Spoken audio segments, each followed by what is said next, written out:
প্রিয় দর্শক, আজকে আমি এসেছি তোমাদের জন্য আরেকটা নতুন ভিডিও নিয়ে। আজকের ভিডিওর বস্তু হলো দশম শ্রেণীর কবিতা অসুখী একজন। অসুখী একজন কবিতাটি লিখেছেন নবারুণ ভট্টাচার্য। কবিতাটি বাংলায় তর্জমা করা হয়েছে। এই কবিতাটির মূল লেখক হচ্ছেন পাবলো নেরুদা। তার লেখা মূল কাব্যগ্রন্থ এক্সট্রাভ্যাগেরিয়া। আর যেটি আমাদের বাংলায় তর্জমা হয়েছে, নবারুণ ভট্টাচার্য তর্জমা করেছেন। সেই যে কাব্যগ্রন্থ থেকে তার এই কবিতাটা নেওয়া হয়েছে, তার কাব্যগ্রন্থের নাম হচ্ছে বিদেশি ফুলে রক্তের ছিটে। এটি একটি কাব্যগ্রন্থ। কাব্যগ্রন্থ মানে তাতে অনেক কবিতা আছে। সেই বিদেশি ফুলে রক্তের ছিটে যে কাব্যগ্রন্থ, সেই কাব্যগ্রন্থের একটি কবিতা হচ্ছে অসুখী একজন। আর এই অসুখী একজন কবিতাটি আমাদের আজকের আলোচ্য বিষয়। অসুখী একজন নামটা শুনেই আমরা বুঝতে পারছি যে অসুখী মানে সে সুখী নয়। কোনো একজনের কথা এই কবিতায় বারবার বলা হয়েছে যে হচ্ছে অসুখী। কে সেই একজন? এই কবিতায় কবি তার প্রিয়তমা বা তার প্রেমিকার কথা বলেছেন। কবি বা এই কবিতার যিনি কথক তিনি তার প্রিয়তমাকে বা তার প্রেয়সীকে, তার অত্যন্ত কাছের একজন মানুষকে ছেড়ে চলে গেছেন অনেক দূরে। যখন তিনি তাকে ছেড়ে চলে যাচ্ছেন, এই মেয়েটি তার জন্য অপেক্ষা করছে সহজ সরল বিশ্বাস নিয়ে। কি বিশ্বাস নিয়ে? না, তার এই কাছের মানুষ একদিন তার কাছে ফিরে আসবে। কিন্তু গল্পকথক বলছেন যে এই অপেক্ষারত মেয়েটি জানতই না যে গল্পকথক আর কোনোদিনই তার কাছে ফিরে আসবে না। আমি তাকে ছেড়ে দিলাম, অপেক্ষায় দাঁড় করিয়ে রেখে দরজায় আমি চলে গেলাম দূর দূরে। অর্থাৎ এই কবিতার যিনি কথক, তিনি তার জন্য অপেক্ষারতা মেয়েটিকে, তার প্রেয়সীকে বা তার প্রিয়তমাকে বা তার প্রেমিকাকে দরজায় ছেড়ে রেখে চলে গেলেন অনেক দূরে। সেটা তিনি তার জীবন জীবিকার জন্যই হোক বা যুদ্ধের জন্যই হোক, তিনি তার প্রেমিকার কাছ থেকে অনেক দূরে চলে গেলেন। আর তার প্রেমিকা রয়ে গেল তার জন্য অপেক্ষায়। কিন্তু সে জানতই না যে আমি আর কখনো ফিরে আসবো না। অর্থাৎ কথক আর কোনোদিন ফিরে আসবে না, সেটা এই মেয়েটি জানতো না। সে এক বুক আশা নিয়ে, ভালোবাসা নিয়ে তার ভালোবাসার মানুষের জন্য অপেক্ষায় রয়ে গেল। একটা কুকুর চলে গেল, হেঁটে গেল গির্জার এক নান। একটা সপ্তাহ আর একটা বছর কেটে গেল। সময় চলে গেল কালের নিয়মে। একটা কুকুর চলে গেল, একটা গির্জার নান চলে গেল। অর্থাৎ প্রত্যেকের জীবনযাত্রা যেমন স্বাভাবিক ছিল, সেই স্বাভাবিকভাবেই প্রত্যেকের জীবন একটা ছন্দে চলতে লাগলো। মাসের পর মাস, দিনের পর দিন, বছরের পর বছর চলে গেল। একটা বছর কেটে গেল। বৃষ্টিতে ধুয়ে দিল আমার পায়ের দাগ। ঘাস জন্মালো রাস্তায়। যে পথ দিয়ে কথকে গিয়েছিলেন, সেই পথে আর তার পায়ের কোনো চিহ্ন থাকলো না। বৃষ্টিতে তার পায়ের চিহ্ন ধুয়ে গেল, সেখানে ঘাস জন্মালো। অর্থাৎ তার কোনো চিহ্নই আর রইল না। এরপর কি হলো?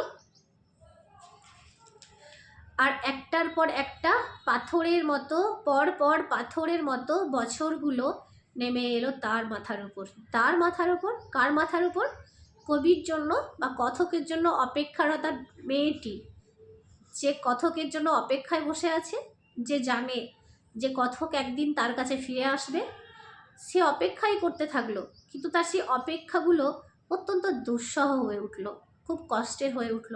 কেন কষ্টের হয়ে উঠল? কারণ সে তার মনের মানুষের, সে তার যে ভালোবাসার মানুষ, তার কোনো খোঁজ পাচ্ছে না।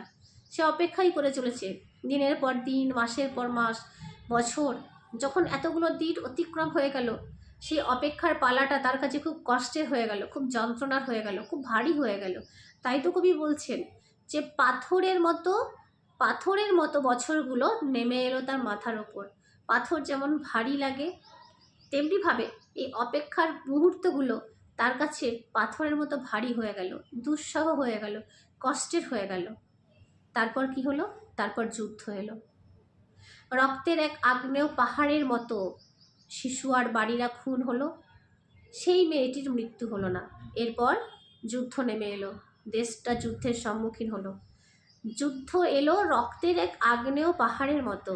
আগ্নেয় পাহাড় আমরা জানি যে আগ্নেয় পাহাড় অগ্নুৎপাত হয়, সেখান থেকে ম্যাগমা বা লাভা বেরিয়ে আসে, এবং সেটা যখন চারিপাশে ছড়িয়ে পড়ে, ধ্বংস করে দেয় তার সব কিছু, তার চারিপাশে যা কিছু আছে গাছপালা সমস্ত কিছু ধ্বংস করে দেয়। ঠিক তেমনিভাবে যখন যুদ্ধ নেমে এলো, সেই যুদ্ধ রক্তের আগ্নেয় পাহাড়ের সঙ্গে তুলনা করা হচ্ছে। সেই যুদ্ধে শুধু রক্তের স্রোত বয়, বহু মানুষের প্রাণহানি হয়, বহু মানুষের রক্ত ঝরে। সেই রক্তের আগ্নেয় পাহাড় যেন মনে হয় যে এটা একটা রক্তের আগ্নেয় পাহাড়। সেই রক্তের আগ্নেয় পাহাড়ের মতো ভয়ঙ্কর রূপ ধারণ করে যুদ্ধ নেমে এলো। সেই যুদ্ধে শিশু থেকে বৃদ্ধ সবাই খুন হলো, শিশু আর বাড়িরা খুন হলো, বাড়িরা খুন হলো, অর্থাৎ বাড়ির কোনো মানুষ কিন্তু সেই যুদ্ধের ভয়াবহতা থেকে রক্ষা পেল না। নিষ্পাপ শিশু যারা দেশের আগামী ভবিষ্যৎ, আগামী প্রজন্ম, সেই আগামী প্রজন্মকেও হত্যা করা হলো এবং বাড়িরাও খুন হলো, অর্থাৎ বাড়ির সমস্ত মানুষকে খুন করা হলো, বাড়ি ঘর দুয়ার ভেঙে চুরমার করে দেওয়া হলো। কিন্তু সেই মেয়েটির মৃত্যু হলো না। সেই মেয়েটি, কোন মেয়েটি? কবির জন্য বা কথকের জন্য অপেক্ষারতা সেই মেয়েটি, কথকের সেই প্রেয়সী, কথকের সেই প্রেমিকা, তার মৃত্যু হলো না। কেন মৃত্যু হলো না? কারণ ভালোবাসা কোনোদিন মরে না। যুদ্ধ সব কিছুকে ধ্বংস করে দিতে পারে, যুদ্ধের ভয়াবহতা, যুদ্ধের আগুন সব কিছু পুড়িয়ে ছারখার করে দিতে পারে, কিন্তু যুদ্ধ কোনোদিন ভালোবাসাকে হত্যা করতে পারে না। ভালোবাসা অমর, ভালোবাসা শাশ্বত। আর এই মেয়েটি হচ্ছে ভালোবাসার প্রতীক, সবার ভালোবাসার প্রতীক হচ্ছে এই মেয়েটি। তাই যুদ্ধ শিশুকে খুন করতে পারে, যুদ্ধ বাড়ির সবাইকে খুন করতে পারে, যুদ্ধে বাড়িঘর দুয়ার মন্দির মসজিদ সব কিছু ভেঙে চুরমার হয়ে যেতে পারে, কিন্তু মানুষের মন থেকে ভালোবাসাকে যুদ্ধ কোনোদিন ধ্বংস করতে পারে না।